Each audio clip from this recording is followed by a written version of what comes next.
güzel bir otelle başlıyoruz ki daha önce buraya gönderdiğim misafirlerimiz sonraki tatillerinde tekrar defalarca ve öncelikle yine burada tatil yapmak istiyorlar. Tabii ki Voyage Sorgun'dan bahsediyorum. Evimizden ve evinizden bahsediyorum. Daha önce burada tatil yapan misafirlerimiz ne demek istediğimi çok net bir şekilde anlıyorlar. Ama daha önce Voyage Sorgun'a gelme fırsatı bulamayan misafirlerimize yeni tatil ve otel değerlendirmelerinde öncelikli olarak incelemesi için Voyage Sorgun'un bütün özelliklerini girişten başlamak üzere bir kez daha anlatacağım.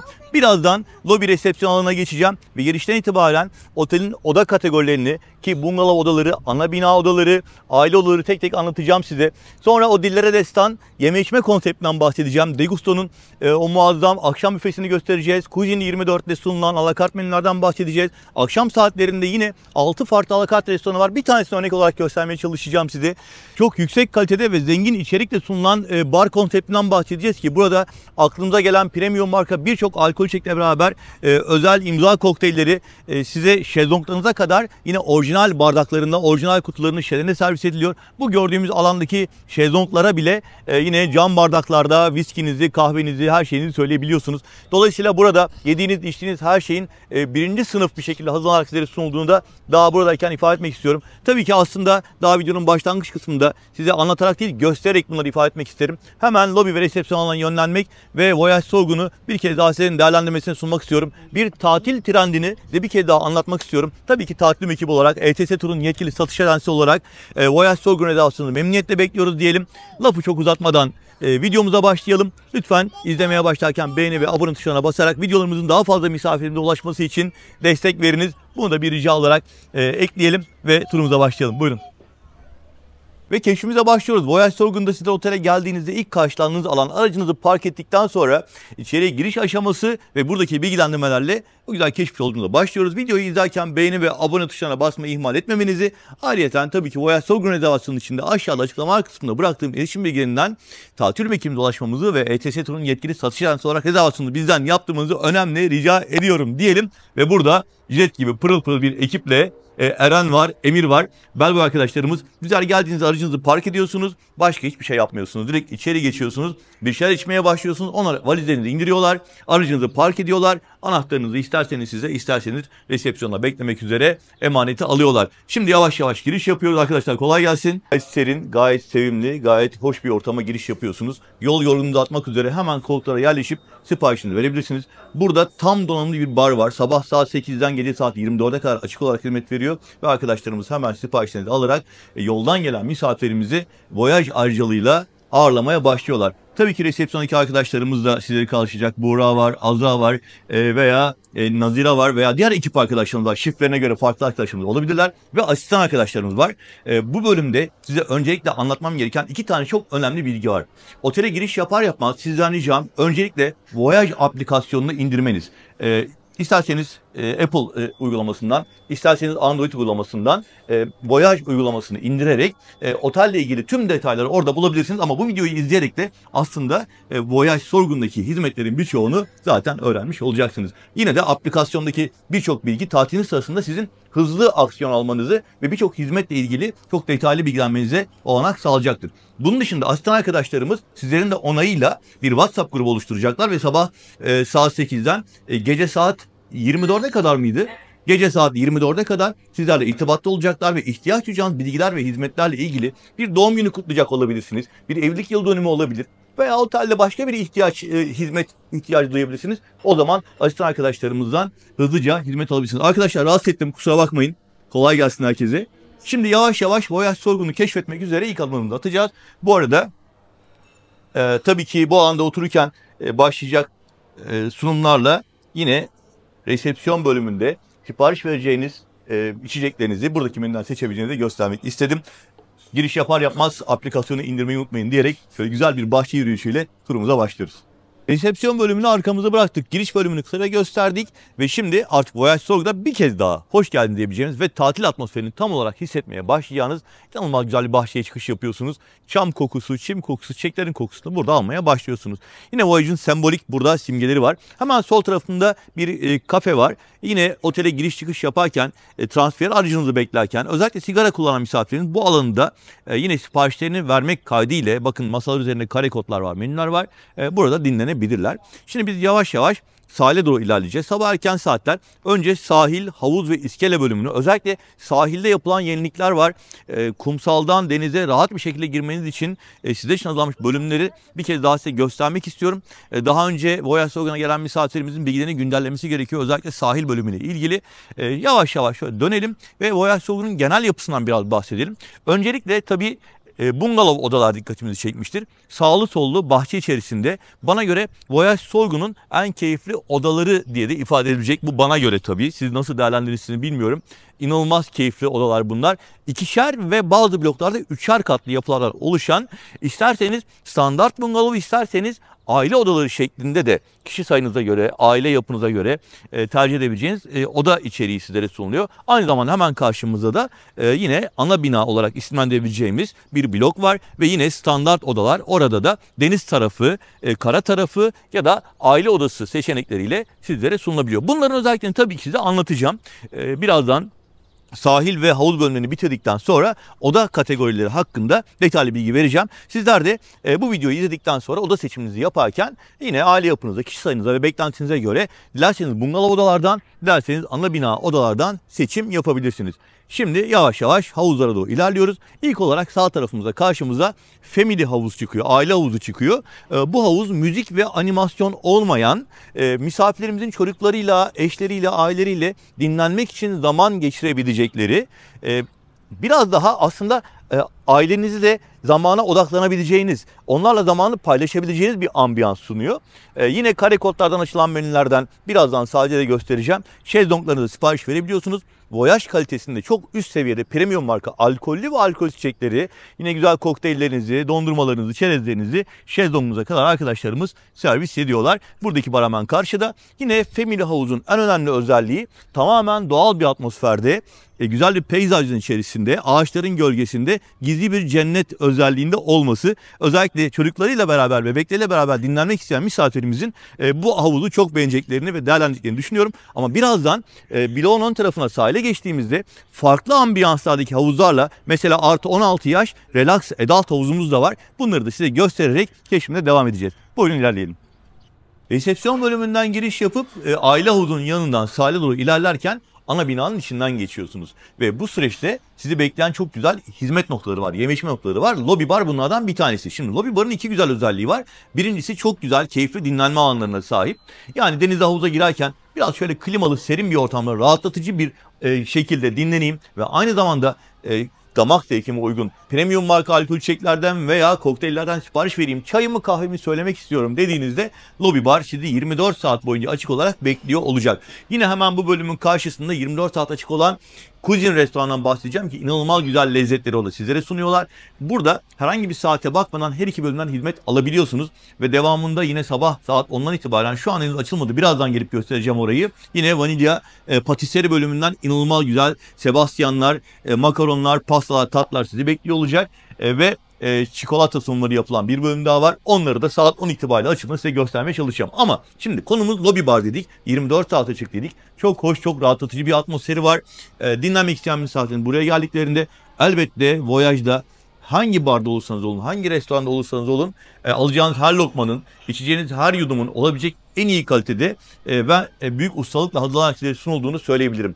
Burada tatil yaparak bu deneyimi yaşayan misafirimiz zaten bana katılacaklardır ama gelmeyen misafirimize bunu samimiyetle ifade etmek isterim. Bakın arka tarafta yüzlerce çeşit içeceğin sunulduğu şişeleri görüyorsunuz. Burada tek tek marka saymak tabii ki mümkün değil. Ama fikir vermek adına kısaca şunu söyleyebilirim ki aklınıza gelecek premium içeceklerin hemen hemen büyük bir çoğunluğu burada konsepte dahil olarak sunuluyor. Şişe bira sunumu, kutu bira sunumu artık burada çok standart. Bunları Voyage dediğimiz zaman sadece bir cümleyle geçmek istiyorum. Hiçbir endişeniz olmadan burada yiyecek, içecek hizmetlerinden gönül rahatlıkla faydalanabileceğinizi ve bundan büyük keyif alacağınızı uzun uzadıya anlatmış oldum. İşte lobby barın genel ortamı bu şekilde. Tabii ki çok güzel kahve sunumları, çay sunumları, isterseniz dinlendirici, isterseniz relax, isterseniz uyandırıcı gibi farklı özelliklerde güzel demleme çayları var. Anlık olarak hazırlayıp sunuyorlar size. Bunları alabilirsiniz. Alkolsüz kokteyller konusunda çok uzmanlar. Minik misafirimiz için burada çok güzel alkolsüz kokteyller yapılıyor. Onları da deneyimleyebilirsiniz.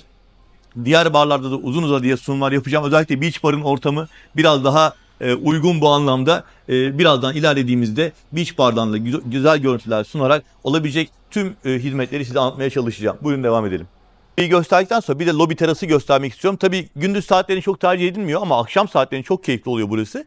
Gün batımıyla beraber yemek sonrasında çok hoş sohbetlere eşlik edebilecek gayet güzel bir peyzaj düzeniyle, zeytin ağaçlarıyla, deniz manzarasının, palmiyelerin bütünleştiği bir ortamı var. Özellikle sigara kullanan misafirlerimizin lobi bardan faydalanırken bu alanı da değerlendirebileceklerini göstermek üzere kısa bir görüntü aktardım. Devam ediyorum. Lobi bardan çıktık. Yine buradan devam ederek havuzların olduğu, sahilin olduğu bölüme ilerleyeceğiz. Hemen karşımızda Kuzin 24 restoran var. 24 saat açık. Çok güzel menüler sunuyor demiştim. Oraya birazdan geleceğim. Birazdan gelme sebebim de aynı alanda vanilya patiseri bölümü var. Oradaki pastalar, San Sebastianlar, makaronlar saat 10 itibariyle hazır oluyor.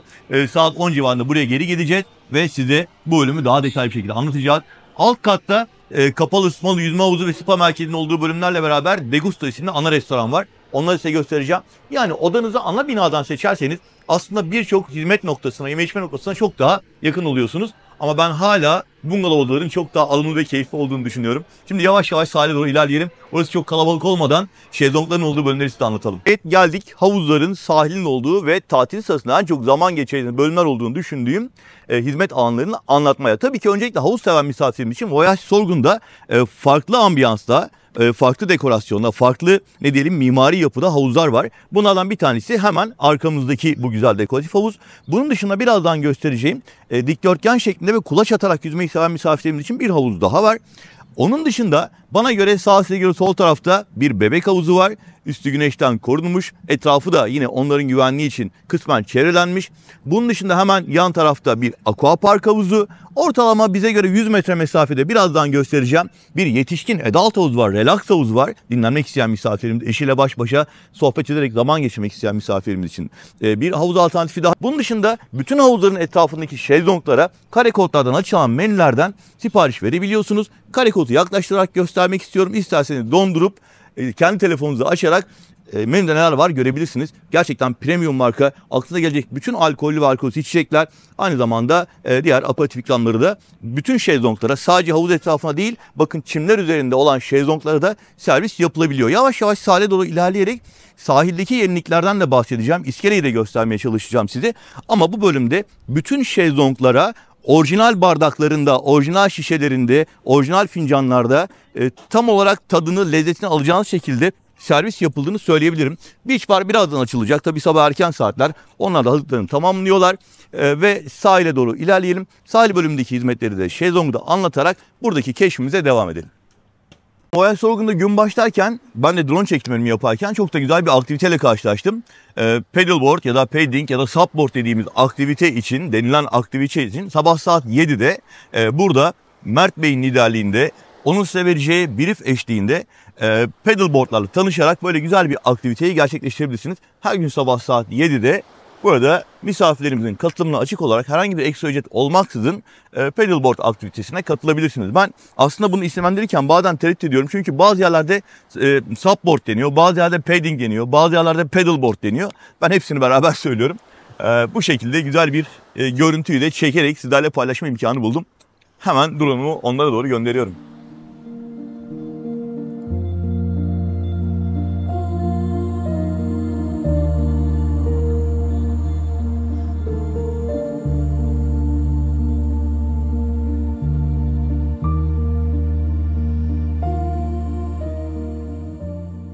Voyage Sorgun'un sahilinde bu sene gelen misafirlerimizi biraz daha geniş bir kullanım alanı karşılayacak. Daha önceki yıllarda gelen misafirlerimiz hatırlayacaklardır. Burada 2 sıra şezlong vardı. Şu anda 3 sıra şezlong var. Ve iskelenin hem sağ tarafında hem sol tarafında uzun uzadıya misafirin kullanıma açık. Tabii ki yine kare kodlardan, açılan menülerden siparişini de verebiliyorsunuz. Aynen havuzun yanında ve çim alanlarda olan şezlonglardaki gibi burada da hizmet voyaj kalitesinde devam ediyor. Denize birkaç adım mesafede olmasına rağmen. İkinci özelliği ise bu sene yine zeminde yapılan güzel düzenlemelerle misafirimizin denize daha rahat girmesini sağlamak adına biraz daha kum takviyesi yapılmış. Dolayısıyla denize girerken özellikle iskelenin şu anda bizim bulunduğumuz tarafında sığdan derine yürüyerek girebilirsiniz. Özellikle şu anda işaretlediğim bölümü misafirlerimiz hani yürüyerek girmek istediklerinde rahatla kullanabileceklerini ifade edebilirim. Tabii ki iskeleden denize girmek isterseniz de merdiven sayıları artırılmış. Birazdan onu da göstereceğim. Zaten buradan da dikkatimizi çekiyor. Hem ön taraftan hem de yan taraftan denize uzanan merdivenlerle iskeleden de denize girebilirsiniz. Tabii ki iskelenin diğer tarafında da şezlonglar var. Bir ikinci iskele daha var. O iskele yetişkin misafirlerin kullanımına özel olarak ayrılmış durumda ve sahilin genel yapısı bu şekilde. Bir de iskeleye doğru şöyle ilerleyelim isterseniz. Sahile kadar gelmişken bu güzel iskeleyi göstermezsek olmazdı. Bakın iskelede bile yine voyaj kalitesinde keyifle rahatla dinleyebileceğiniz bir bölüm ayrılmış. Çok sayıda şezlong var. Yatak minderli şezlonglar var. Yine kare kodlardan açılan menülerden sipariş vererek alkollü, alkolsüz, konsept halindeki tüm içecekleri, çerezinizi buraya sipariş verebiliyorsunuz. Menüye yaklaşarak isterseniz şöyle hani bazen misafirlerimiz onu dondurarak menüde ne var ne yok görmek istiyorlar. Biz de bunu size göstermek istiyoruz. Bu iskele dışında tabii ki bu tüm misafirlerin kullanımına açık bir iskele. Hemen karşı tarafta gördüğümüz kısmen daha küçük olan iskelede yetişkin misafirimizin kullanımına açık. O tarafa doğru yürüdüğümde o iskelede yakından göstermeye çalışacağım size. Ve denizin genel yapısını göstermek adına bir de buradan bir bakış atalım isterseniz. Bu arada iskeleye kadar Wi-Fi sistemi güçlü şekilde çalışıyor. Onu da hemen ifade edelim. Yani internet kullanmak isteyen misafirlerimiz iskelede bile gayet verimli bir şekilde bunu yapabiliyorlar, kullanabiliyorlar.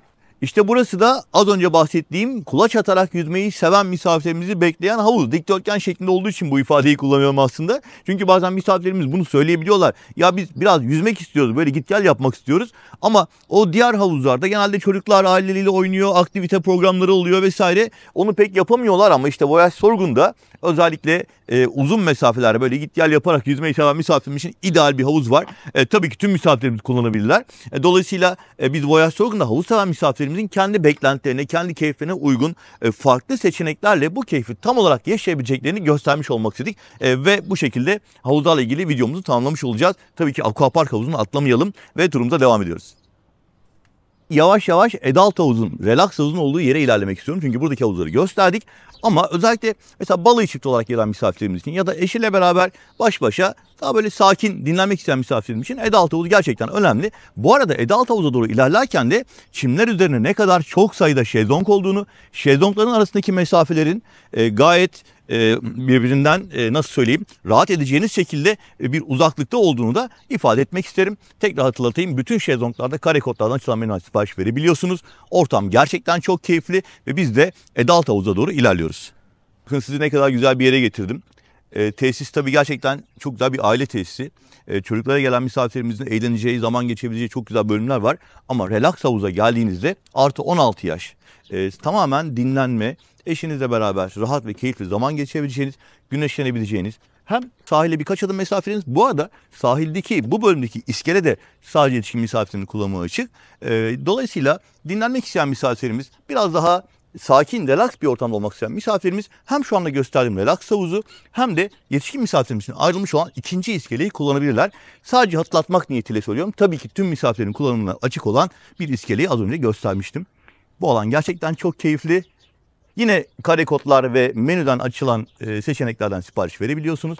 Bunu da hatırlatalım ve tekrar keşfimize devam edelim. Biz havuzları anlatıp biraz da bir kahvaltı yapalım, atıştırmalıklarımızla enerji toplayalım derken ortalık bayağı bir hareketlendi. Tekrar sahil bölümüne geldik. İskeleyi sabah saatlerinde anlatmıştım size. Sahildeki çimlerindeki şezlonglardan bahsetmiştim. Şimdi de genel yeme içme sahil bölümündeki alacağınız bar hizmetlerinden bahsedeceğim. Öncelikle sahil bar. Burası saat 10'da açılıyor. Akşam saat 18'e kadar da hizmet veriyor. Bunun dışında hemen şöyle 100 metrelerde bir tane daha bar var. Orası da saat 10'da açılıp gece saat 02'ye kadar hizmet veriyor. Orası Beach Bar. Bu barların esas özelliği ise çok yüksek kaliteli sunumlar yapıyor olması. Birazdan size bunu göstermeye çalışacağım. Tüm şezlonglara iskelede, kumsalda veya çimler üzerinde olması fark etmeksizin size premium seviyede bir sunum yapıyorlar. Özellikle Voyage Sorgun'da tatilinizin gerçek anlamda bir trende dönüştürecek dokunuşlar yapıyorlar. Bunları göstermeye çalışacağım. Sahil bölümündeki bar hizmetlerini anlatmaya başlıyoruz. Voyage Sorgun'da sahil bölümündeyiz ve burada Ömer kardeşimle karşılaştım. Ondan bir 30 saniye zaman rica ettim. Çünkü Voyage Sorgun'da tatil sırasında sahilde çimler üzerinde, kumsalda, iskelede ya da havuz başında olmanız hiç fark etmeksizin bütün şezlonglara servisiniz yapılırken burada gördüğünüz orijinal bardaklarında tamamen cam olarak aperolünüz, viskiniz, kokteyliniz, mojitonuz, şişe biranız ya da meyveleriniz birinci sınıf nitelikte kesinlikle kalitesinden taviz verilmeden yine usta barmen arkadaşlarımız tarafından hazırlanarak gönderiliyor. Ömer kardeşim hakkını helal et. Sıcakta tuttum seni. Çok sağ olasın. Biz aslında Voyage'da servisin ne kadar kaliteli olduğu konusunda basitçe bir sahne yakaladık ve sizlerle paylaştık. Ve sahil bölümündeki keşfimiz devam ediyor. Şöyle biraz daha turlayacağız ve Voyage'da ne olup ne bittiği konusunda biraz daha fikir vermeye çalışacağız. Buyurun devam edelim. Güneşin altında gezdiğimiz için yine böyle biraz terledik. Kusura bakmayın lütfen. Şu anda sahil barın bir diğer hizmet bölümündeyiz. Gözleme. Burası saat 12.30'da açılıyor. Ve akşama kadar misafirlerimize hizmet veriyor. Bu anlamda tabii tesisin birçok noktasında yeme içme birimleri var ama gözleme ve sahil, gözleme ve deniz biraz daha böyle bütünlüyor birbirini. O yüzden kısaca burayı da anlatmak, göstermek istedim. Tekrar devam ediyorum. Bir saniye önce karşı taraftaydım. Sahil bölümünde sahil bardan bir sunum göstermeye çalıştım size. Şimdi havuzun karşısına geçtim. Neredeyse her köşede sizlere yeme içme anlamında yüksek kaliteli sunum yapan bölümler var. Ve pool barı göstereceğim. Hemen de yanında dondurma ve soğuk meyve sunumu yapılan bir bölüm daha var. Bunlar da sabah saat 10 itibariyle açılıyor. Ve şu anda geldiğimiz yer akşamları İtalyan alakartı, Vista İtalyan alakartı. Gündüzleri ise pool bar ve pool snack olarak hizmet veren bölümdeyiz.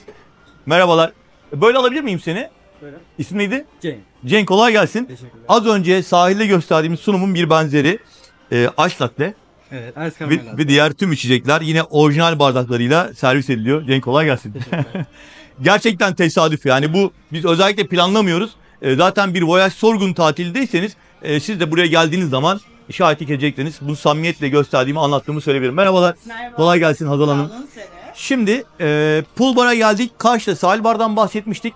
Burası biraz daha böyle hani güneşten de kaçalım. Buradan da şöyle güzel manzaralı bir şekilde tatile katılırken, yani onları izlerken bu kokteyllerimiz, yudumlarım dediğinizde pool bar'ın buradaki içecek menüsünü açabilirsiniz. Dilerseniz görsel olarak da buradan seçim yapabilirsiniz. Aslında lobby bardayken çok kısa bir display görüntüsü aktarmıştım size. Ama bakın pool barda da burada sunulan markaların ne kadar yüksek seviyede olduğunu göstermek adına kısa bir görüntü aktaralım.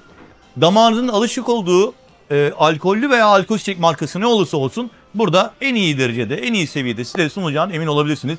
Ben artık burada tek tek marka saymaya gerek görmüyorum. Olabilecek birçok premium marka alkol içecek, viskilerde scotchlar, single maltlar, bourbonlar, her çeşidi var. Yine vodkaların, rakıların, orada kaç çeşit rakı var bilmiyorum. Belki 20 çeşit rakı var galiba. Hazal Hanım, kaç çeşit rakımız var burada? Çok çeşit. Efendim? Sayamayacağımız kadar. Çok çeşit var, sayamayacağımız kadar. Bir de çok güzel bir miksoloji standı var. Yine damak zevkine uygun olarak kokteyl sipariş verebilirsiniz. İlla premium marka alkol içecek olan bir şey yok. Çocuklar için çok güzel alkolsüz kokteyller yapıyorlar. Daha ne anlatayım? Mesela şu an çok güzel kahve kokusu geliyor. Güzel bir cimbali var. Yani oturup kahvenizi yudumlayabilirsiniz. Çok güzel Türk kahvesi makineleri var. Türk kahvesi sipariş verebilirsiniz. Yani bu alanda damak zevkiniz neye uygunsa siparişinizi verdiğinizde arkadaşlarımız hazırlıyorlar. Bu arada şezlonglardaki kare kodlardan verilen siparişler buradaki bara otomatik olarak düşüyor. Yani garson arkadaşlarımız sizden herhangi bir şekilde yazılı sipariş almıyorlar. Kare koddan sipariş verdiğinizde otomatik olarak buraya düşüyor. Hazan Hanım sunumunuzu hazırlıyor. Garson arkadaşlar da servisinizi yapıyor. Kolay gelsin. Görüşmek üzere. Buyurun devam edelim. Az daha unutuyordum. Pool barın ön tarafındaki bölümde öğle saat kaçtan itibaren Hazan Hanım?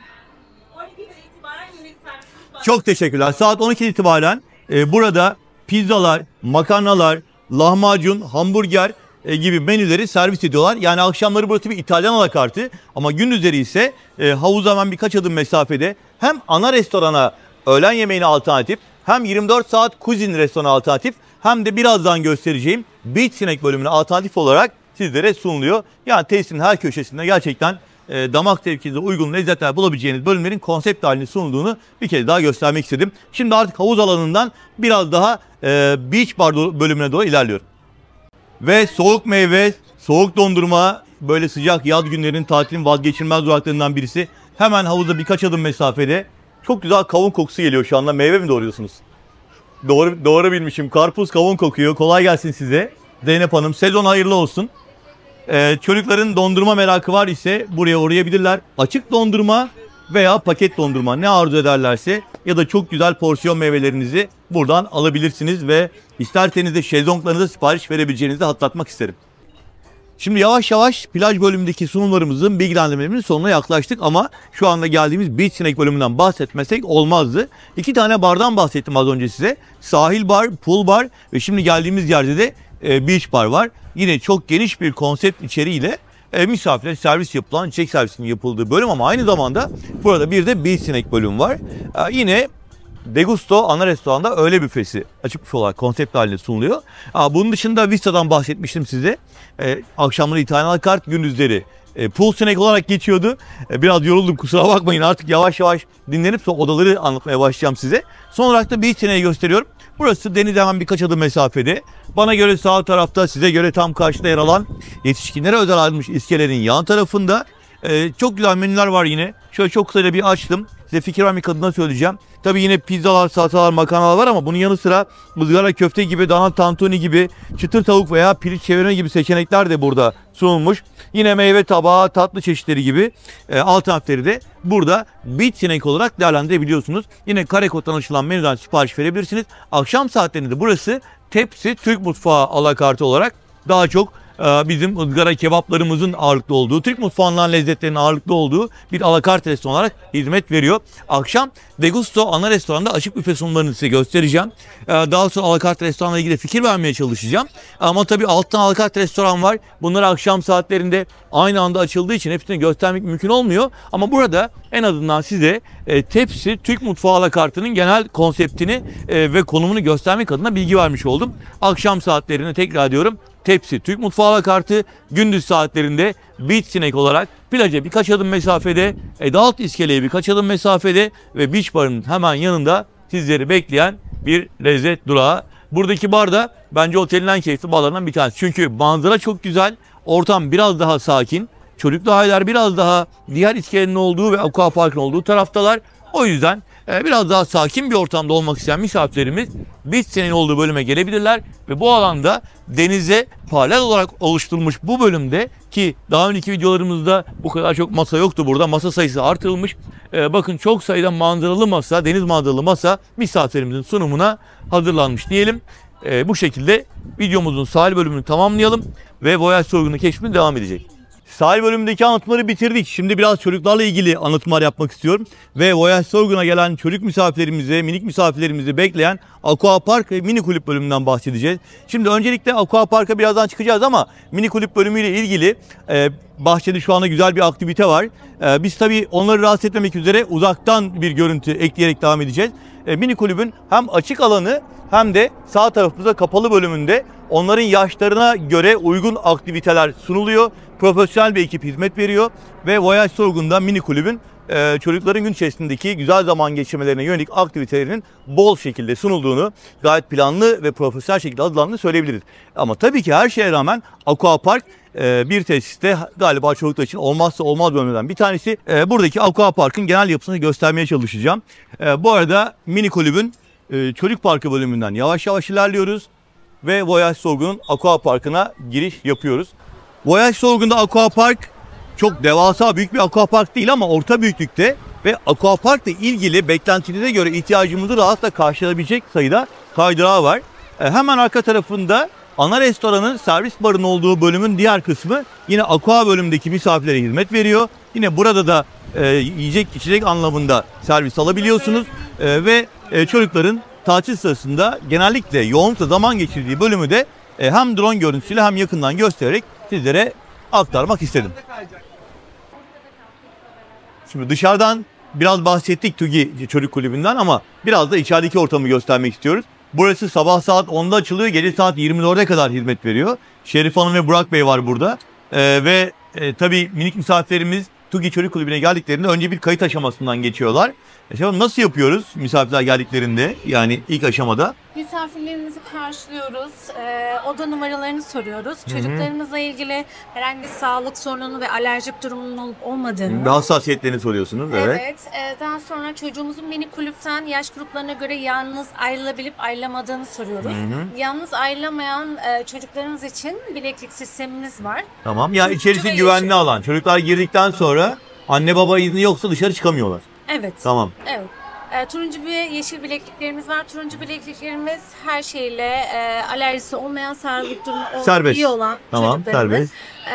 Yeşil ise herhangi bir şekilde daha Dikkat çok etmeniz edilmesi gereken. çocuklarımız Peki kaç için. yaş grupları burada hizmet alabiliyor? 4-7 yaş, 8-12 ve 13-17 Çok kısaca bir gezdirebilir misiniz Tabii bize? ki, buyurun. Evet. Sol taraf aktivite odamı. Tamam. Aktivite odası, Evet, sanat sol taraf. atölyesi. Sağ taraf. Sol taraf sinema Sinema odamız. odası. Sinema saatlerimiz mevcut. Öğleyin ve akşam saatleri sırasında çocuklarımız bizim kontrolümüzde sinemalarını izleyebiliyorlar. Tamam. Sinemamızda. Karşı taraf 0-3 yaş Bebek oyun odası. odamız. Ama bebekler ebeveynleriyle kullanabiliyorlar, Evet, değil mi? 0-3 yaş grubu ebeveyn kontrolünde oyun odamızda vakit geçirebiliyorlar. Aha. 4 yaşından itibaren de küçük arkadaşlarımız burada zaman geçirebiliyorlar. Evet, diğer tarafta çocuklar şu an bir aktiviteye katılıyorlar. Evet, 4-7 yaş grubumuz, mini grubumuz şu anda turnuvadalar, yarışmadalar. Harika. Aşağı tarafta da oyun parkımız var. Tamam. 8, 12 ve 13, 17 gruplarımız dışarıda. Onların etkinlikleri daha çok Biraz daha spor. sportif değil mi? Evet, spor etkinliklerimiz var. Yani özellikle genç arkadaşlarımız burada bol heyecanlı yarışmalar bekliyor, turnuvalar Kesinlikle. bekliyor. Evet, hepsi dışarıdalar, gün boyu eğleniyorlar. Her saat spor etkinliklerimiz var. Kazandıklarında günün ödülü olarak madalya Her saat kazanıyorlar. farklı bir aktivitemiz var. Evet, Doğru anladık. kesinlikle. Peki. Voyage App'te aktivite programlarımız mevcut. Girişte bahsetmiştim. Resepsiyon bölümünde bahsettiğim Voyage uygulamasını indirdiğinizde TUGİ Çocuk Kulübü'nün aktivitelerini oradan görebiliyorsunuz. Evet, yaş grubunun teker teker etkinliklerini oradan görebiliyoruz ve aynı zamanda dışarıda da workshop, atölye Az gruplarımız önce gördük var. onu. Evet. çok Artık çocuklar teşekkürler. geldiği zaman, misafirler geldiği Evet. zaman size emanet. Sabahleyin 10'dan akşam 12'ye kadar açığız. Bu çok güzel. Anne baba bir alakart keyfi yapabilir, bir buzuki keyfi yapabilir. Kesinlikle disco akşamı da geçirebilir. Değil mi? Çocuklarımız bizde eğlenirken ailelerimiz de aynı zamanda eğlenebiliyorlar. Çocuklarımız akşam ve gün boyu bizimle birlikte olabiliyorlar. Harika. Bu iyi haber. Bekliyoruz. Teşekkürler, sağ olun. Kolay gelsin size. Sağ olun, Sağ olun. ben Sağ olun. teşekkür Sizi Voyage Sorgu'nun en lezzetli köşelerinden bir tanesine getirdim. 24 saat açık olan Lobby Bar'ın hemen karşısındayız. Ve bu alanda birbirinden lezzetli 3 noktadan bahsedeceğim. Bir tanesi sabah saat 11'den gece saat 22'ye kadar tatlı atıştırmalıklarla sizi gerçekten çok lezzetli bir şekilde tatilinize keyif katacak vanilya bölümü. Burada birinci kalite malzemelerden, usta ellerden çıkan makaronlardan dilim pastalara, dondurma servisinden kruvasanlara kadar birçok alternatif bulabilirsiniz. Tabii ki sütlü tatlılar da var ama vanilyanın başrol oyuncusu San Sebastian'dır. Daha önceki videolarımı izleyen misafirlerimiz hatırlayacaklar. Buraya geldiğiniz zaman bir cheesecake yemeden, San Sebastian yemeden dönmeniz kabul edilemez. Bunu kesinlikle değerlendirmelisiniz. Şu anda sabah saatleri misafirler kahvaltılarını alıyorlar. Yani burası henüz daha yeni açıldı ama öğleden sonra saat 2'den, 3'ten, 4'ten sonra burası cıvıl cıvıl bir hale geliyor. Otelin en çok rağbet gören yeme içme noktalarından bir tanesi. Bunun dışında hemen birkaç adım ileride bir çikolata atölyesi var. Hemen oraya doğru ilerliyorum. Ve sonrasında da 24 saat açık olan Kuzin restoranından bahsedeceğim. Çikolata atölyesi sabah saat 11'den yine akşam saat 23'e kadar birinci sınıf çikolataların sunulduğu, tamamen burada imal edilen, portakallısından muzlusuna, yine çileklisinden tahinlisine kadar birçok farklı seçenekle sizlere sunuluyor. Burada esas söylemek istediğim Voyage Sorgun'da yiyecek içecek anlamında her noktanın birinci sınıf kalitede ve usta ellerden çıkacak taze ürünlerle sizlere sunulduğudur. Yine bu noktanın da büyük bir keyifle değerlendirilecek, işaretlenecek bölümlerden birisi olduğunu düşünüyorum. Ve buradan da Kuzin 24'e geçiyorum. Erhan kardeşim selamlar. Hoş geldiniz Ersin Bey. Hemen Kuzin 24'ün şefi Erhan kardeşimle sizi Merhaba. tanıştırayım. Merhaba. Nasılsın Erhan, iyi misin? İyiyim, teşekkür ederim. Sizi Kolay gördük, daha iyi gelsin. oldu. Çok yoğunluk olmadan şöyle bir çekim yapmak istiyorum. Tabii buyurun. Şöyle küçük bir sorum var. Buyurun. Sabah saatlerinde kahvaltı menülerimiz Evet. ön planda. Öğleden itibaren biraz daha böyle hani ızgaralar, Tabii. pizzalar, makarnalar da Öğlen ve bulabiliyorlar. akşam menümüz. Güzel. Ve gece saatlerine geldikleri zaman yine böyle farklılaşan menüler var. Tabii gece ondan sonra gece çorbamız da var. Harika. Ve bunların hepsini kare koddan açılan menüden misafirlerimiz konsept dahilinde. Buradan sipariş de verebiliyor misafirimiz. Garson arkadaşlara da sipariş verebiliyorlar. Bir şey soracağım. Burada gerçekten çok geniş bir içerik var. Evet. Bunu misafirlerimiz zaten videoyu donduruyorlar, kare kodu okutup görebiliyorlar. Ama misafirin özel bir isteği olursa, mesela bu menüde olmayan ama sizin tedarik edebileceğiniz bir menü olursa yardımcı oluyorsunuz değil mi? Kesinlikle oluyoruz. Bu çok önemli. Kesinlikle. Yani Voyage tatilinde nerede olursanız olun. Elimizden geldiğince, lafınızı kesiyorum. Elimizden Estağfurullah. geldiğince misafirlerimize yardımcı olmaya çalışıyoruz. Evet, büyük bir heyecanla anlatıyorum. Beni tanıyan misafirlerimiz zaten bir Voyage tatilinde ne kadar yüksek kaliteli hizmet aldığını biliyorlar. Şimdi çok kısa bir görüntü aktarmak istiyorum. Dilek Hanım gözüme çarptı her zamanki gibi. Kömürde omlet yapıyor, kömürde ızgara sucuk yapıyor, tava sucuk yapıyor veya işte ne isterseniz burada sabah saatlerinde kahvaltıya geldiğinizde Dilek abla kolay gelsin. Teşekkür ederiz, hoş geldiniz. Aman yanma, dikkat et. Şimdi tekrar ediyorum, bakın kömür ateşinde bu mıhlama mı, ne bu? Muhlama yapıyor. Ben Yumurtalar var, pastalı yumurta var, pastalı yumurta var. tamam. Dilek abla sesin gelmiyor buraya ama ben onu tekrar edeceğim. Şöyle sabah saatlerinde pastırmalı, kavurmalı, sucuklu veya gördüğünüz gibi böyle sebzeli vesaire muhlamasına kadar her şeyi kömür ateşinde yapıyorlar. Yine gün içerisinde burada ızgara menüler de çıkıyor. Karadeniz atlamıyor. Karadeniz pidesi asla unutmayın. Bu bölümün özellikle hamur işlerindeki ustası bu anlamda yine diğer şeflerimiz olduğu gibi çok başarılı. Kolay gelsin. Şöyle devam edelim. Dilek abla kolay gelsin. Kolay gelsin arkadaşlar. Hoş geldiniz. Merhaba Erkan, Merhaba. kolay gelsin. Yine bu bölümde sizlerin siparişlerinize hızlı bir şekilde yardımcı olan arkadaşlarımızdan Erhan kardeşimizi tanıştırayım. Yine şefimiz var burada, Mehmet kardeşim, kolay gelsin. O da yine Kuzin 24'ün size iyi hizmet vermesi yönünde açık mutfakta bütün menülerinizi görerek sizlere sunabilen şeflerimizden birisi. Bu restoranın şeflerinden birisi, öyle söyleyelim. Bugün döner var galiba. Et döner var efendim. Harika. Et konusunda başka seçenekler neler var Mehmet şefim? Dana bonfilemiz var. Izgara bonfile, Evet, ızgara bonfile.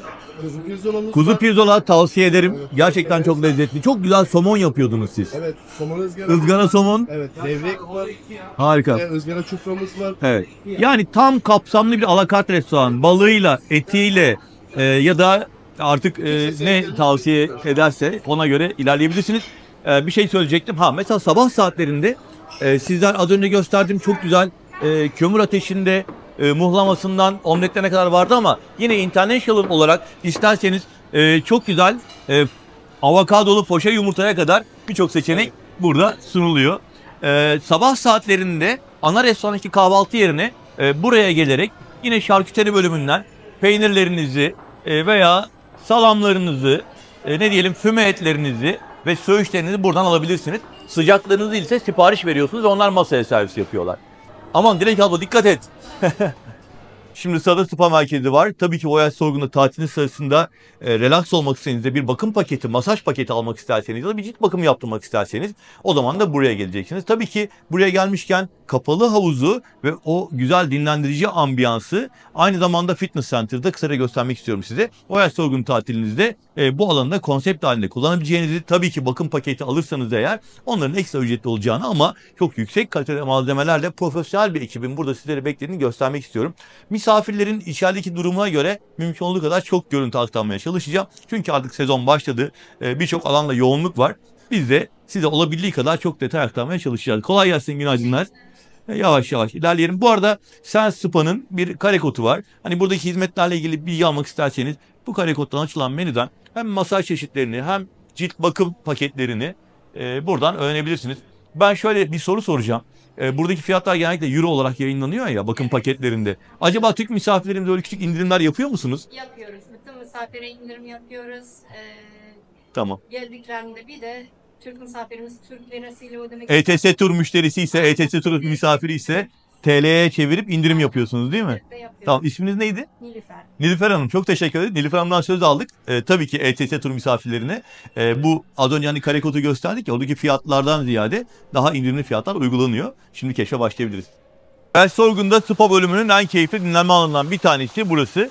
Yine burayı da böyle bir gizli cennet gibi ifade edebilirim. Çok güzel bir peyzaj üzerinde. Kısmen bir Bali ortamında şezlonglarınıza yerleşebilir, siparişinizi verebilir ve burada su sesi eşliğinde dinlenebilirsiniz. Tabii ki içeriye geçtiğimiz zaman da hizmet noktalarını detaylı olarak gösterebiliriz. Ben öncelikle burayı anlattım ki gerçekten çok hoş bir ambiyans var, hoş bir ortam var. Birkaç adım attığımızda kapalı havuzun olduğu yere giriyoruz.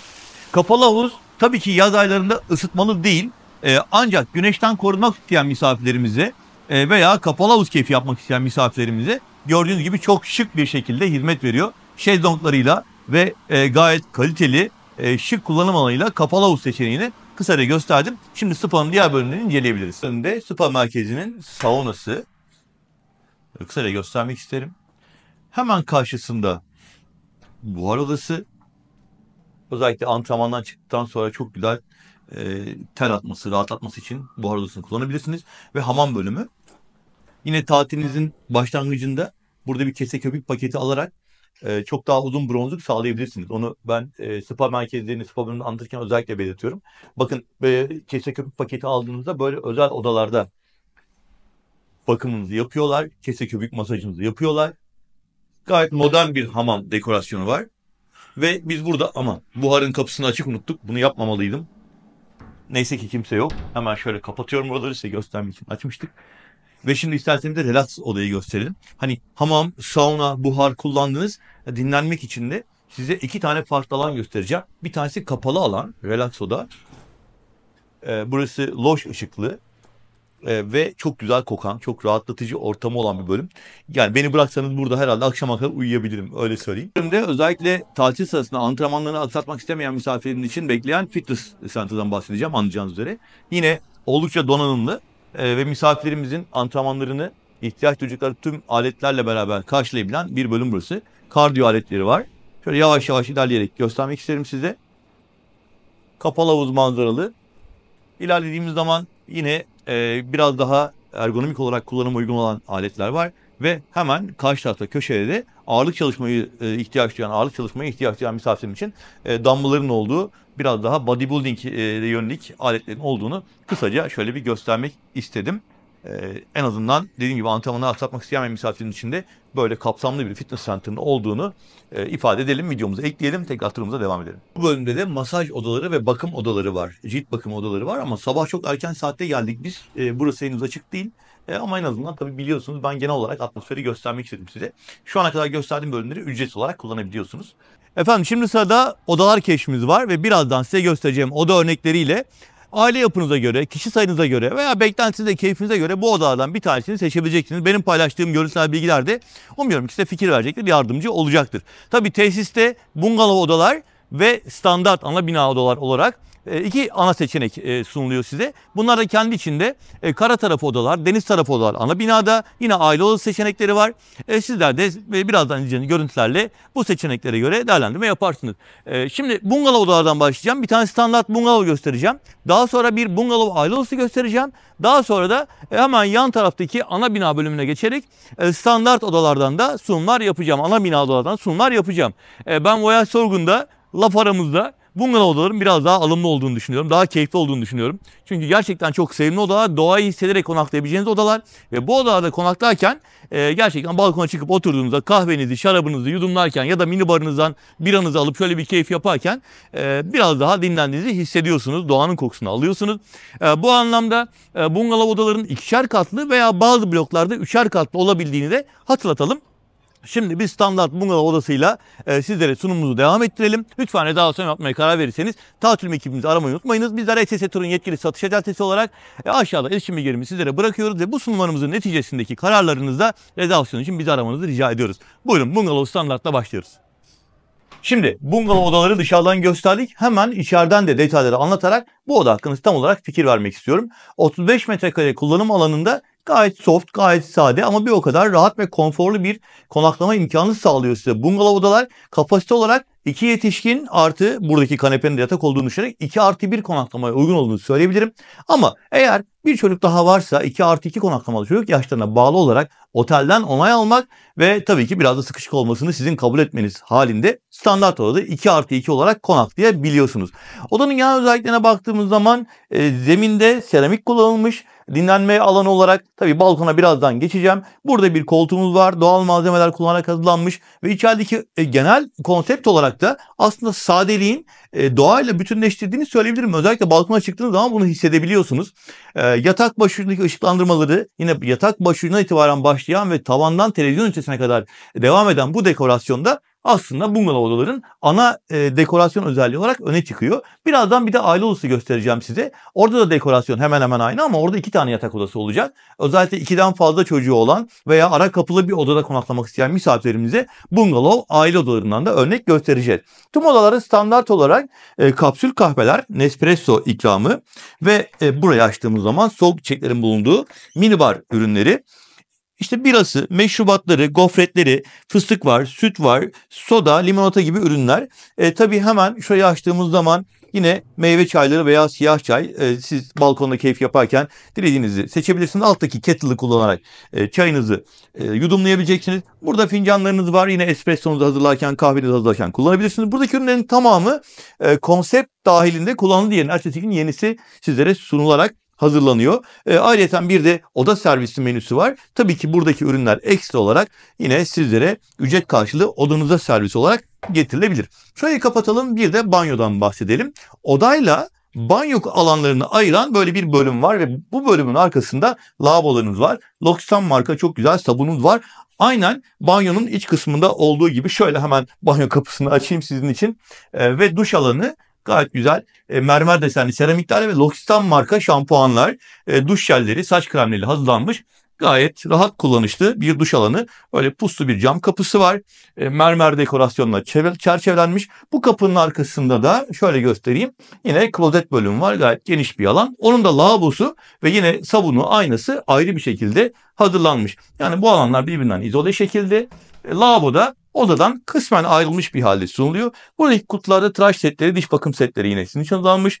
Tertemiz havlularıyla, saç kurutma makinesi ve makyajhanesiyle beraber böyle bir ortam. Buradaki dolapta eşyalarını bırakmanız için geniş bir alan var.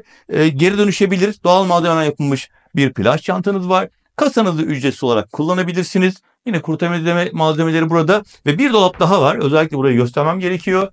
Açtığımız zaman bornozlarınız yine tüm odalarda standart olarak sizlere sunuluyor.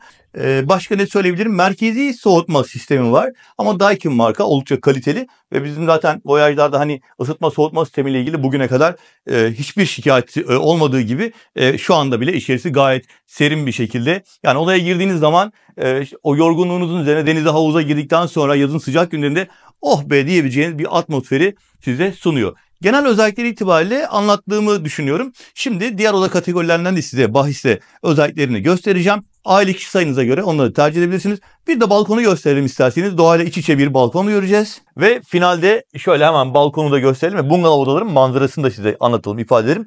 Tam olarak bahçe manzarası ve doğa manzarası ifadesini hak eden bir ortamı var. Tabii ki tel kapısı olduğunda belirtelim, gösterelim. Balkona çıktığınız zaman çam kokusu, çim kokusu, kuş sesleri sizi karşılıyor. Sabah uyandığınızda Nespresso'nuzu, kapsül kahvenizi bar bölümünden hazırlayarak burada yudumlayabilir ve tatile, güne başlayabilirsiniz.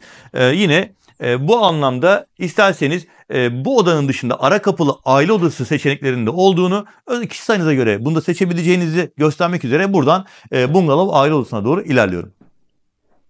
Şimdi sırada bir bungalov aile odası var. Özellikle kalabalık ailelerimizin 2 tane yatak odası özelliği arayan misafirinin kullanabileceği. Birinci yatak odasında 2 ayrı yatak, ikinci yatak odasında ise ebeveyn kullanımına uygun bir büyük yatağıyla toplamda 53 metrekare kullanım alanıyla sizleri bekleyen bir oda burası. Şimdi bungalov odaların genel tasarımları, genel dizaynları renk armonisi olarak da hemen hemen aynı. Bungalov odadan bahsediyorum. Standartta da aynı şekilde bir konsept yatak vardı. Yine ahşap parke zemin, diğer kullanılan ışıklandırmalar ve işte dolapta bornozların olması ya da bu tarafa açtığımız zaman plaj çantalarımızın kasanın bulunması gibi özellikleri standart. Aynı şekilde minibar da öyle. Kapsül kahveler, minibar dolabı ve açtığımız zaman içindeki ürünler de yine standart bungalovları diğer odalarla aynı şekilde. Birası, meşrubatları, meyve suyu, süt ve gofretle beraber fıstık da yine sizlere sunulan ürünlerden. Burada yine yedek sular var. Şurada fincanlarınız var. Sabah saatlerinde balkonunuzda kapsül kahve kullanmak istediğinizde burada kahve fincanlarınızı alabilirsiniz. Diyelim aşağıda kettle'ımız var. Bunun dışında bu aile odasının tabii esas özelliği itibariyle isterseniz diğer tarafa geçelim. Buradaki ortak kullanım alanında şöyle kapatalım. Bir banyosu var, duş alanı hemen size göre sağ tarafta. L'Occitane marka şampuanlar ve duş jelleri, saç kremleri, çok da kaliteli bir dekorasyonla hazırlanmış duş alanı var. Yine banyo lavabosu burada ortak kullanım alanında yine L'Occitane sabunlar ve diğer dış bakım setleri, tıraş setleriyle beraber sade, şık ve ihtiyacınıza rahatlıkla karşılık verebilecek bir düzenle hazırlanmış durumda. Buradaki kapıda klozetin olduğu bölüm. Bu alanı 2 odanın ortak kullanım alanı olarak anlatırken her 2 odanın da kendinden bağımsız olması için bu şekilde kapıları olduğunu göstermekte fayda olacaktır. Bunu da şöyle gösterelim. Yani şu anda ortak alandayız. Banyo, tuvalet, lavabo burada ve ebeveyn odası. Tekrar geçiyorum bu tarafa. 2 ayrı yataklı oda. Şimdi bu odanın da şöyle geldiğimiz zaman yine renkler aynı. Kullanılan malzemeler aynı. Aslında odanın kapasitesi 4 kişi kadar alıyor. Ama tabii çocuk yaşlarına bağlı olmak kaydıyla bu odanın ilave yatak atmak kaydıyla yani 5 kişilik bir aileye 5. çocuğun yani 5. kişinin yaşına bağlı olmak kaydıyla otelden onay almak kaydıyla kapasite olarak uygun olduğunu söyleyebiliriz. Bu odada da merkezi klima var ama ısıtma soğutma konusunda bugüne kadar hiçbir şekilde şikayet almadığımızı, çok yüksek kalitede sizin zevkinize, keyfinize bağlı olarak odanın ısıtılıp soğutabildiğini, yine çocuk odası bölümünde de eşyalarını koymaları için dolapların bulunduğunu şöyle kısaca göstermiş olalım. Bunun dışında bu odanın bir Fransız balkonu var. Şöyle ilerleyeceğim. Her iki odada ayrı ayrı televizyon olduğunu zaten gördünüz. Burada bir Fransız balkon var. Tamamen doğayla iç içe. Bloklar aslında bungalov odalarda ikişer ve üçer katlı olduğunu yine dışarıda anlatmıştım. Şu anda 3. kat bir odadayız. Ve buradaki manzara doğal olarak bungalov olduğu için doğal manzarası. Ve her iki odanın balkona açılan kapısı olduğunu göstermek için buradaki kapıdan çıktım. Yani çocukların olduğu odadan da, yani 2 yataklı odanın olduğu bölümden de veya ebeveynlerin olduğu odadan da balkona çıkabiliyorsunuz.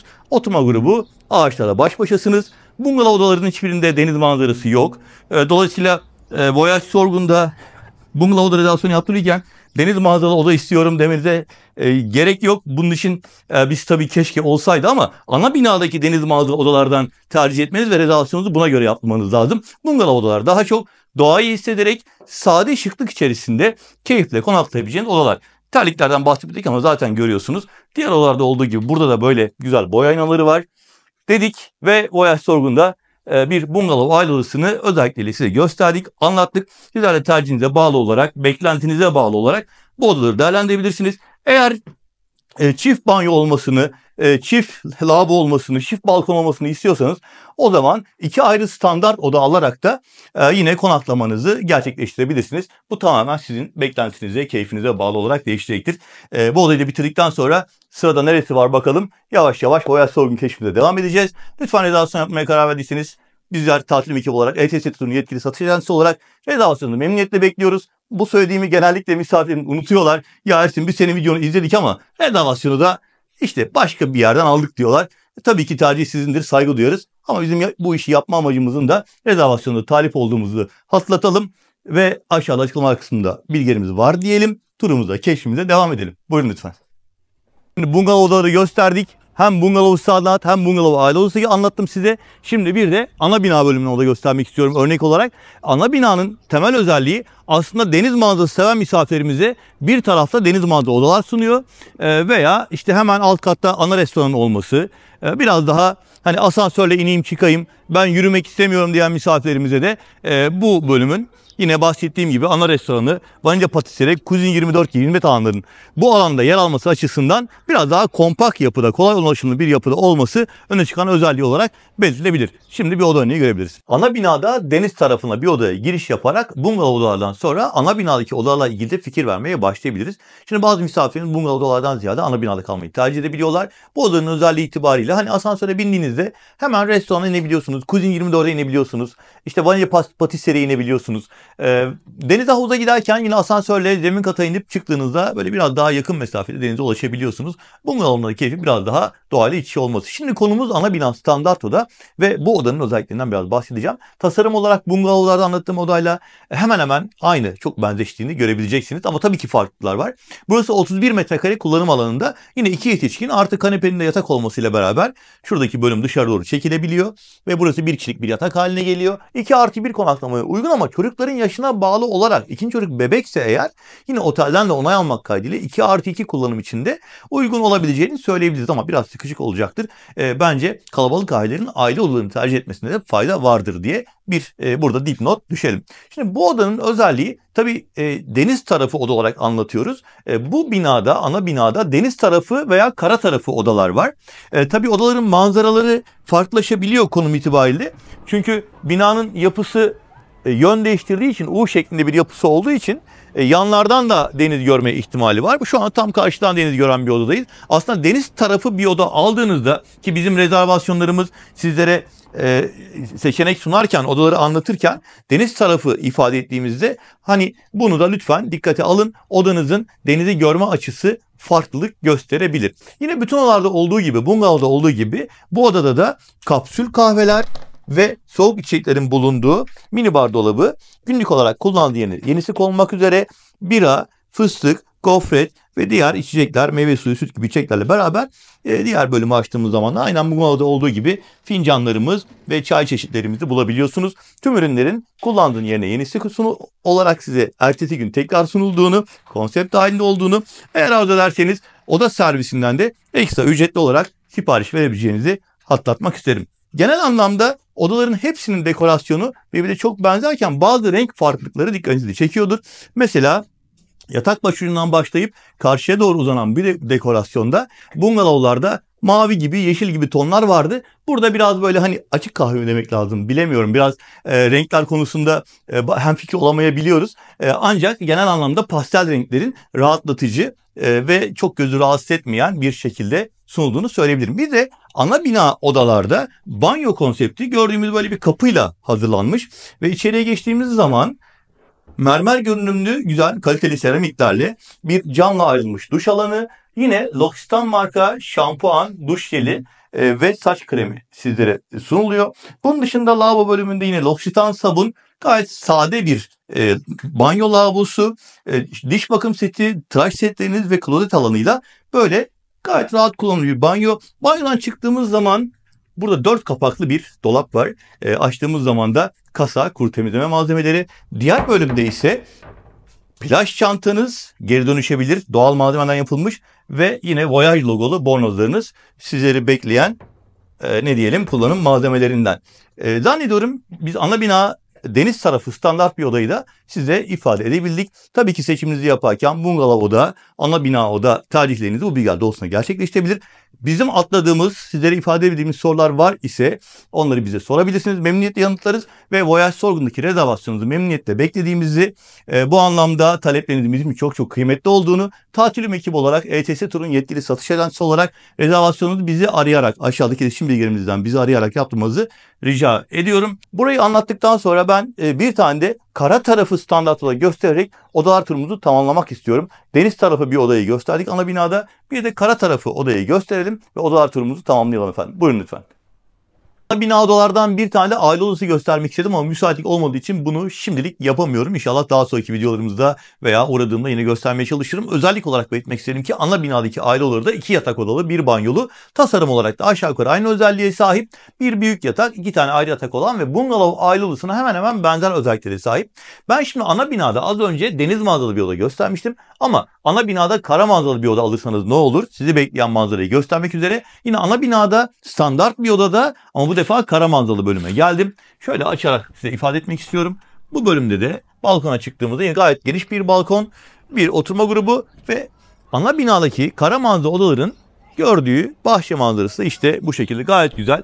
Bakın bu bloktaki tüm odaların sahip olduğu manzara bence gayet hoş. Yani bu anlamda biz diyebiliriz ki Voyage Sorgun'da kötü manzaralı oda yok. Sadece siz keyfinize göre, beklentinize göre artık seçiminizi yapabilirsiniz. Deniz manzaralı isterseniz ana bina deniz tarafı, deniz manzaralı oda, diğer odaların hepsi gayet güzel bahçe manzaralı. Bu şekilde odalarla ilgili anlatımlarımızı tamamlamış olduk. Lütfen rezervasyon yapmaya karar verdiyseniz bizi aramayı ihmal etmeyin. Aşağıda açıklama kısmında iletişim bilgilerimiz var. Tatilim ekibi olarak, ETS Tur'un yetkili satış ajansı olarak Voyage Sorgun rezervasyonunuzu memnuniyetle bekliyoruz efendim. Ve şimdi buradan sonra artık odalar turumuz bittiği için akşam saatlerinde büfede buluşacağız. Ve Voyage Sorgun'da o muhteşem yemeklerden size görüntüler sunacağız. Büfe örneği sunacağız. Bir alakart restoran örneği sunmaya çalışacağız. Böylelikle videomuzu, keşif yolculuğumuzu devam ettireceğiz. Beğeni ve abone tuşlarına basarsanız daha fazla misafirimizin bu videoları izlemesine de destek olmuş olursunuz. Buyurun devam edelim. Degusto, Voyage Sorgun'un lezzet krallığı. Voyage Sorgun'a gelen misafirlerimiz yıllardır en çok memnun olduğu konu açıldığında Degusto'nun muhteşem açık büfesinden bahsediyorlar. Biz de bu akşam Degusto'nun büfesinden bir örnek sunumu sizlere göstermek istiyoruz. Daha önceki videolarımızda yine bahsetmiştik, göstermiştik ama bir kez daha Degusto lezzet krallığına girmek istiyoruz. Buradaki büfeyi bir kez daha hatırlatmak istiyoruz. Tabii ki tesiste diğer yeme içme bölümlerinde çok yüksek kaliteli sunumlar yapılıyor. Ama Degusto'nun genel ortamını hem masa düzenini hem de büfe sunumlarını sizlere hatırlatmak adına bir kez daha göstermek istiyorum. Gerçekten çok rahatlatıcı, çok modern bir dekorasyonla sizleri karşılıyor restoran. Ve burada büfe sunumları zenginliğin dışında inanılmaz lezzet içeriyor. Ben Voyage Sorgun'un yemeklerine sonuna kadar güvendiğimizi anlatarak misafirimize sunum yapıyorum. Bu anlamda gerek Türkiye'den gerek yurt dışından gelen misafirlere çeşitlendirilmiş lezzetlerle burada hem taze ürünler, kaliteli ürünler hem de usta şeflerin eşlik ettiği bir sunum yapılıyor. Lafı çok daha fazla uzatmayalım. Şöyle yaklaşalım ve restorandaki genel sunumları size göstermeye çalışalım. Egusta'ya ilk adımlarımızı attık. Genel ifadelerle bu lezzet krallığı ile ilgili bilgiler verdik ve bu lezzet krallığını yöneten şefimizle size hemen tanıştırmak istiyorum. Şabi şefim. Tekrar sizi görmek çok güzel. Hoş geldiniz. Çok memnun oldum tanıştığıma. Çok teşekkür ederim. Öncelikle belirtmek isterim ki 15 yıldır 15 yıldır bu tesisteyim, evet. Voyage Sorgun'dan dönüş yapan misafirlerimizin yemekler konusundaki memnuniyeti hakkında bilginiz var mı Şabi Var. şefim? Bu oranın ne kadar yüksek olduğunu biliyorsunuz değil mi? Biliyorum. Ellerinize sağlık. Emeğiniz için çok teşekkür ederim. Ben teşekkür ederim. Bu akşam da zahmet vereceğim size. Estağfurullah. Bize rica etsek buradaki sunumlarla ilgili Tabii ki. neler yapıyoruz Tabii ki anlatırsanız çok seviniriz. Ben yardımcı olayım size. Bugün normalde Asya gecemiz bizim. Tema gecesi. Yani burada Asya gecesine uygun çorbalarımız var.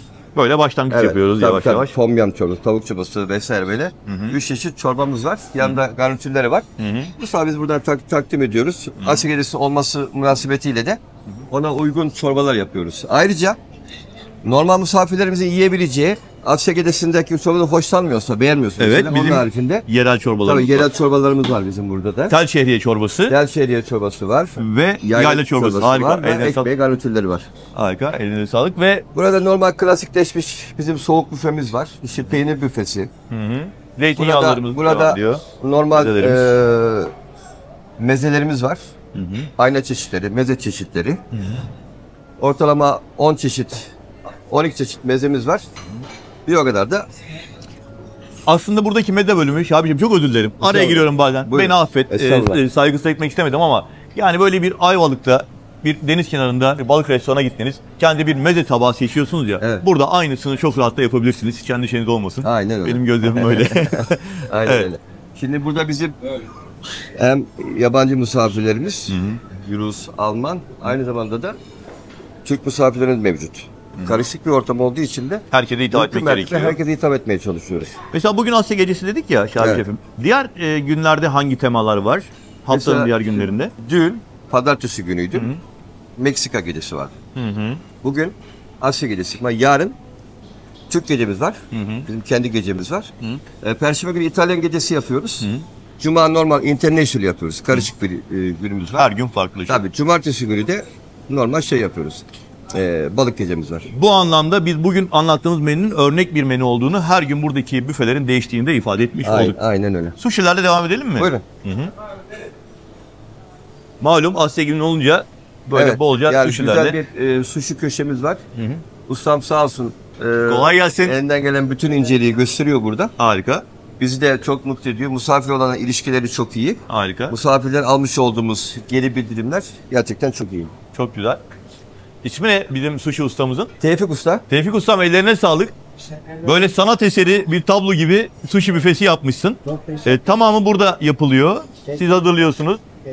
Gördüğüm kadarıyla zaten şu anda sarmaya devam ediyorsun. Evet. Günlük yapıyoruz, taze yapıyoruz. Harika. Öğlen akşam devam ediyoruz. Tamam. Nereden devam edelim? Şöyle bir kids büfemiz var. Tamam. Çocuk büfemiz var bizim. Tamam. Burada da her gün haftalık burada bir menü var. Her gün öğlen akşam ayrı ayrı değişiyor Değişen burası. menüler. Çocuklar burada daha düşük Tabii yüksek daha olduğu için düşük versiyonda. kendileri gelip yemeklerini kendileri Kendileri alabiliyorlar. Aile bireyleri de yardımcı olabiliyorlar. Aha. Tatlıları burada. Bunlar çocukların tatlıları. Tabii sandviç köşesi. Mamaları var. Mamaları var burada. Aynı zamanda işte Süt çeşitleri süt isterlerse. çeşitlerimiz var. Bir glutensiz bir nohuttan yaptığımız bir sandviç köşemiz var burada. Glutensiz. Şöyle ana yemeklere doğru ilerleyebiliriz. İlerim buyurun. Burada zeytinler, turşular var. Evet, salatalar var. Ben biraz panik oldum Şabi şefim. Şimdi misafirler geldiği zaman ben acaba onları rahatsız eder miyiz diye hızlı acele ediyorum. Evet. Şu Lütfen anda benim kusura bakmayın ya. önemli köşelerimden bir tanesi burası. Vegan köşesi var. Hemen şöyle geçeyim. Vegan büfesi ve burada da bir glutensiz büfemiz var. Bu bölüm glutensiz. Evet. Glutensiz dışında Soğuk olarak olan bir bölüm. tamam. Bunun dışında vegan beslenen, vejetaryen veya çölyak hastalığı olan misafirlerimizin de Ekstradan Aha. bizim otelimizin distillation ofisi sayesinde Evet, asistan arkadaşlarımız da- bildirimlerini yapar misafirimiz. Misafirin bize bildirimleri olduktan sonra biz her türlü yardım yapıyoruz onlara. harika. Bu arada hemen söyleyeyim. Otele ilk giriş aşamasında ben anlatmıştım. Asistan arkadaşlarımızla WhatsApp üzerinden anlık haberleşebiliyorsunuz. Evet. Bu anlamda özel isteğiniz varsa lütfen oradan yazın. Zaten mutfak ekibi bunu değerlendirecek. Gluten free ve vegan köşesini de göstermiş olduk. Evet. Şöyle ana yemeklere geçelim. Evet olur. Olur. Merhaba, kolay gelsin. Bugün burada Japon bir- musun? Çinli misin abi? İsim neydi? Onur. Onur, kolay gelsin kardeşim. Onur benim stajyerimdir. Öyle mi? Evet, onlar sağ olsunlar. Onur, ellerine sağlık. Bize büyük Hiç katkı stajyer gibi sağladılar. durmuyor ama baksana maşallah tertemiz, pırıl pırıl. Çünkü İşte tipik bir stajyerimiz- voyaj şeyi var burada. Pırıltısı var yani. Aynen öyle. söyleyeyim. Onlar çünkü onlar bizim ilk aldığımızda onları stajyer gibi görmeyeceğimizi, onlara bizim bir personelimizsiniz olarak Evet. algılama yapıyoruz onlara. Harika. Onur, işin rast gelsin kardeşim. Evet. Bugün mesela burada bir Çin mantımız var. Aha. Çinli ustam var. Çinli ustamla onu sunum yapıyorlar. İçinde karides mi var? İçinde karides ve sebzeli bu. Karides ve sebzeli. Evet. Dışı da bizim bildiğimiz hamur yani. Bu hamur mantısı. Aynen öyle. Burada da gördüğümüz gibi udo noodle var. Aha. Bu da Çin usulü bir makarna. Aha. Bu Yine saat- deniz mahsulü. Evet. Tamam. Buraya geldiğimiz zaman burada yine Türk motiflerini görürsünüz. Hı hı. Çünkü hepsini genelleme yaptığım için burada güzel bir salçalı köfte var. Aha. Yine bir Çin pilavımız var, yumurtalı. Hı hı. Ispanak kavurmamız var. Tamam. Burada normal standart yemeklerimiz var. Yöresel lezzetlerimiz. Yöresel lezzetlerimiz. Etli yaprak sarma. Oo, Evet. enfes. Ya ben bugün bir dolma yedim şu köşede. Muhteşemdi.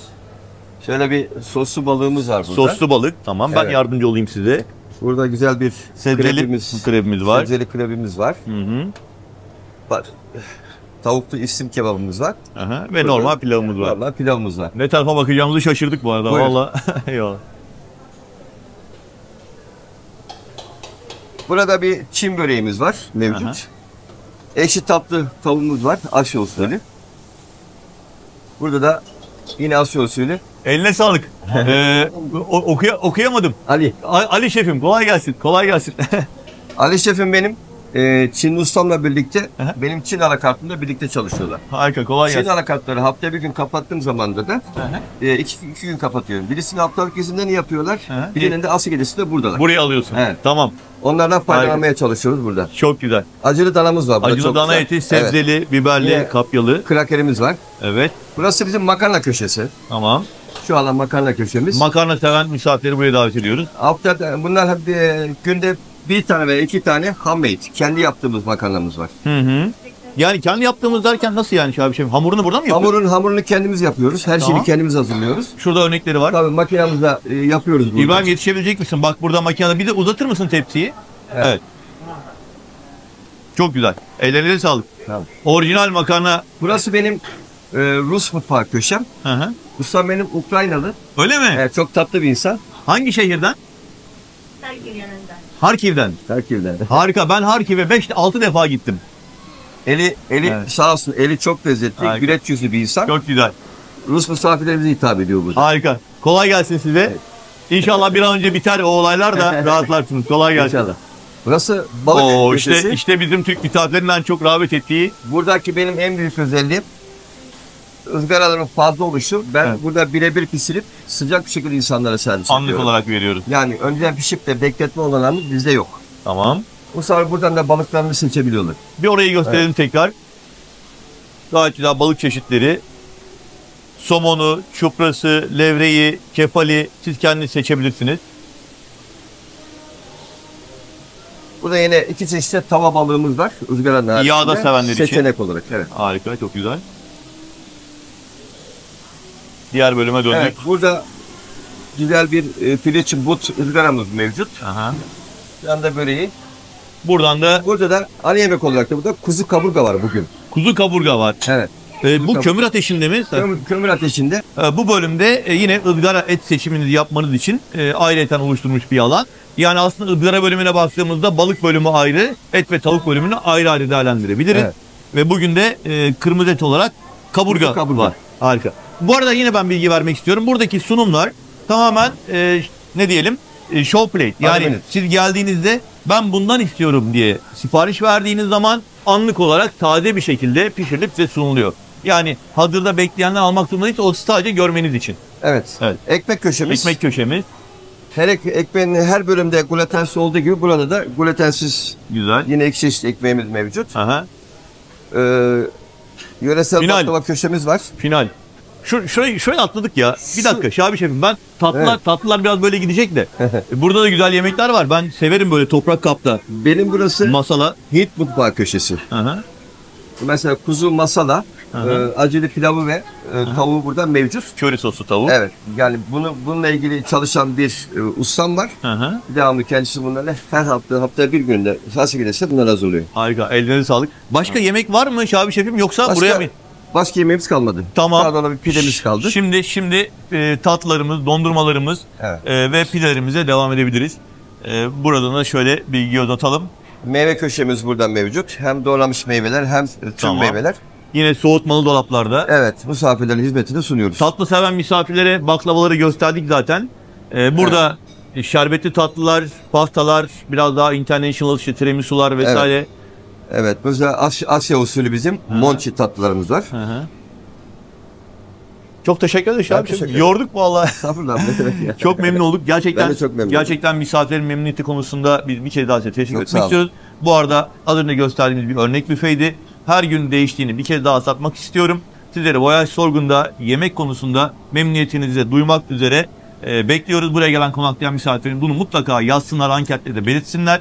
Biz de sizleri burada bir kere daha ağırlayalım. Çok teşekkürler. Çok sağ olun. teşekkür Görüşmek ederim. üzere. Hoşça Çok sağ olun. kalın. Şimdi Şabi Şefimle güzel bir sohbet yaptık. Büfe anlatımlarını bitirdik. Birazdan alakart restoran sunumları ile ilgili bir örnek göstermeye çalışacağım size. Ama bu arada Tamer Şefimle karşılaştım. Tamer Şefim de 20 yıldır burada. Yine Voyage Sorgun'daki yüksek memnuniyet oranınızı, büfelerle ilgili memnuniyet oranınızı sağlayan usta sos şeflerimizden. Abi ellerine sağlık. Teşekkür ederiz. Çok sağ olun. Hoş geldiniz. Biz bu teşekkür arada. ederiz misafirlerimizin memnuniyetinden dolayı. Çok sağ olun. Görüşmek üzere. Bir selam verelim istedik. Misafirimizi tanıştıralım istedik. Geldikleri zaman sizi bulabilirler, selamlaşabilirler. Tabii. İlhan Şefim nasılsınız? Merhabalar efendim. Siz nasılsınız? Sağ olun, teşekkürler. İlhan Şefim sizin kaçıncı yılınızdı? 22. yılım. 22. yılı. Aslında Voyage Sorgun'daki bu başarının yani memnuniyetin sırrının nereden geldiğini de herhalde burada yine bir mesaj olarak vermiş olduk. Kolay gelsin. Aile oyuz. Aynen. İşiniz rast gelsin abi. Teşekkür ederim. Gerçekten güzel bir aile Voyage ailesi. Kolay gelsin. Sağ olun. Ana restoranda yani Degusto'da biz büfelerin olduğu bölümü ve klimalı kapağanları gösterdik ve teras bölümünü göstermek istiyorum size. Özellikle dışarıda oturmak isteyen misafirimiz bu alanları kullanabilirler. Ayrıyeten restoran şefimizle yani Eyüp Bey'le tanıştırmak istedim sizi. Şimdi tabii Ersin Bey. çok uzun süreli burada çalışan bir ekip var. Eyüp Şefim kaç yıldır buradasın? 20 yıldır buradayım. 20 yıldır burada o 20 da. yıldır burada. Kime sorsak 20'den aşağı cevap Evet, vermiyor. evet, yani Aranızda anlaştınız mı abi? Ömrümüzün neredeyse yarısını burada Harika. geçirdik. Yani iyi bir işletme, iyi bir tesis. Abi emeğinize Yani, sağlık. Yani teşekkür benim ederim. sana söyleyeceğim şu. Evet. Az önce diğer şef arkadaşlarıma, abilerime de söyledik. Misafirin buradan memnuniyetle dönüyor olmasından dolayı ben teşekkürlerimi onlar adına bir kez daha söylemek istiyorum. Emeğinize Bizim için sağlık. öncelikle misafir odaklı çalıştığımız için önce misafirin memnun olması bizim için önemli. Evet. Misafir memnunsa biz memnunuz. Personelimiz memnun. Sözünü keseceğim. Eyüp Buyurun. Şefim bir şey yakaladım ben. Buyurun. Bir saniye pardon. Bir bakar mısınız? Abi buradaki bütün içecekler böyle şişe ve kutu olarak gidiyor değil mi? Evet. Evet, Tamam. aynı şekilde. Ve masaya servis yapılıyor. Masaya servis yapıyor. Yani- Tercihler yani bu şekilde sadece götürüyoruz. Tamam, Tercihler teşekkür- var. Hı hı. Çeşitliliğimiz bol olduğu için Hı hı. misafir geldiği isterse zaman hemen masaya hemen ne alabiliyor. istediği zaman seçeneklerden soruyoruz. Örneğin biraz sorduğu zaman hangi birayı tercih edersiniz diye Kaç çeşit soruyoruz. biran var burada? 4-5 çeşit biram var. Tamam. Miller var, Bomonti var, Bex var, Bex Efes var. Efes var. Açık biram da var. Tamam. Fıçı bira. Tamam. Kola çeşitlerim var, bütün çeşitler var. Peki Soda kaç çeşitlerim çeşit var. kaç çeşit rakım var? 27 çeşit rakım var. 27 çeşit rakı var. 27 çeşit rakımız var. Ya akşam yemeğinde Evet. rakı keyfi olan misafirler ne içiyorlarsa içsinler burada hepsi Evet. var yani. Yani misafirimiz Harika. öncelikle bize rakı içmek istiyorum dediği zaman masaya geldiği zaman soruyoruz. Evet. Yani direkt hangi rakı yani evet. direkt doğaçlama getirmiyoruz. Soruyoruz. Sevdiğiniz veya beğendiğiniz Damak bir rakı zevkine var mı? uygun Damak rakıyı zevkine sipariş uygun olarak veriyoruz. servis yapıyoruz. Karafta, kadehte yani bunun yanında rakının yanında eşlik edebilmesi için şalgam çeşitlerimiz var. Harika. Acılı acısı. Harika. Bunları da servis yapıyoruz. Eyüp Şefim çok teşekkür ederiz. teşekkür ederim. İyi ki varsınız. Çok memnun oldum. Görüşmek Ersin Bey, üzere. görüşmek üzere. Çok sağ Kendinize olasın bakın. abi. Kolay gelsin. Mikrofonumu da üzere. alayım abi. Tabii ki efendim. Sağ olasın. Hadi görüşmek üzere abi. Sağ olun. Kolay gelsin. Voyage Sorgun'da Degusto'dan sonra, ana restorandan sonra şimdi de akşam yemeğinizi deneyime dönüştürebileceğiniz 6 farklı alakart restorandan çok kısa bahsetmek ve Buzuki'yi de örnek olarak göstermek istiyorum. Tabii ki akşam yemeklerinde Degusto'nun o muhteşem lezzetleri bize her daim misafir memnuniyetiyle dönüş olarak yansıdı. Ancak alakart restoran seçimlerinize de farklı ambiyanslarda, farklı dekorasyonlarda Türk ve dünya mutfağından farklı seçeneklerle güzel deneyimler yaşayabilirsiniz. Mesela arkamdaki Buzuki bir Rum tavernası. Ege mutfağından güzel, lezzetli yemekler, yine deniz mahsulleri ve bunun dışında güzel taverna müzikleriyle sizlere eşlik eden bir ortam var. Bunun dışında ben Uzak Doğu ve Çin mutfağı Teppanyaki Teppanyaki Japon mutfağı veya Carina et ve steak restoran, Vista İtalyan alakartı ya da Tepsi Türk mutfağı alakartı gibi seçenekler sizleri bekliyor. Küçük bir rezervasyon ücreti, küver ücreti ödeyerek bu restorandan faydalanabilirsiniz. Bu sene için ücretleri çok kısaca söyleyeyim ama değişebiliyor zaman zaman. Mesela Buzuki bu sene 12 euro. Carina 25 euro et ve steak restoran, Teppanyaki de öyle. Ama diğer alakartlar 7 euro karşılığında hizmet veriyor. Bu fiyatların değişebileceğini sadece şu anda fikir vermek adına kısa bir anlatım yaptığımı ve Buzuki'nin içerideki ortamını size göstermek için sabırsızlandığımı söylemek istiyorum. Buyurun başlayalım. Buzuki misafirlerimizin Voyage Sorgun'da en çok tercih ettiği en eğlenceli alakart restoran diyebiliriz. Şimdi misafirler yavaş yavaş oturmaya başladılar. Ben boşken çektiğim görüntüleri ekleyerek size fikir vereceğim ama ambiyans gerçekten bir Yunan adaları ambiyansı. Mavili beyazlı bir dekorasyon, tahta masalar, masalarda diller, birazdan taverna müzikleri başlayacak ve yine masalarınıza servis edilen o güzel Rum yemekleriyle, Ege yemekleriyle, lezzetleriyle, mezeleriyle hemen şöyle çok kısaca gösterelim. Bir tane dili düşürdüm. Bakın masamıza böyle bir meze sunumu yapılmış bile. Misafirlerimiz istekleri dahilinde kare koddan açılan menüden ana yemeklerini sipariş ederek şöyle göstereyim.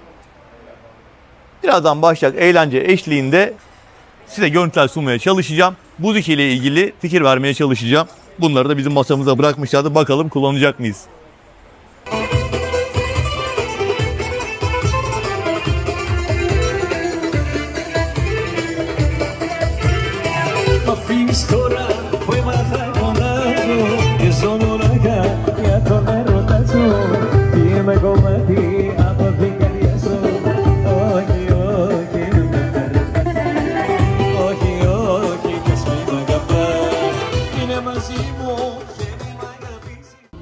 Voyage Sorgun'da akşam yemeğinden sonra her akşam farklı tarzda müzik ve eğlence programları var. Mesela bu akşam iki farklı noktada canlı müzik ve hatta bir noktada konser programı var.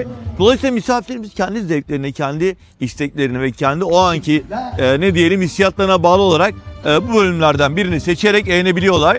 Her ikisini de size göstererek fikir vermek istiyorum. Aslında Voyage Sorgun'da özellikle Türk misafirlerimizin çok memnun dönmesine sebep olabilecek tam bizim istediğimiz tarzda müzik seçenekleri burada sizleri bekliyor olacak. Yıldızlar baktırdım. Haber'de çıkmıyor.